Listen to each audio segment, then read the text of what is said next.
ilon yilda tug'ilganlar bormi? Xayr.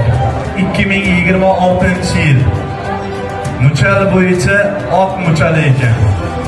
Yangi tug'iladigan chaqaloqlar, qolaversa 12 yoshga kirganlar, 36 yoshga, 48 yoshga, nafaqa kunlariga yetkazgan 60 yoshga, qolaversa Alloh nasib qilib qatorlarimizda bo'lishsa 72 yoshga kirganlarni ham shu o'rinda tabriklab o'tamiz. Umrlari uzoq bo'lsin, tanajonlari sog' bo'lsin.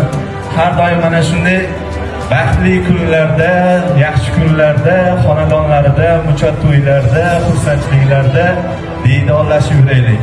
Ot yilida tug'ilganlar bormi? Tabriklaymiz. Men ham otmanda 36 yoshga to'laman ekan. Ot yilidagilarni hammasini tabriklaymiz. Ot yili bilan ko'rishamiz. Ot yili bilan albatta halol muchal kelyapti.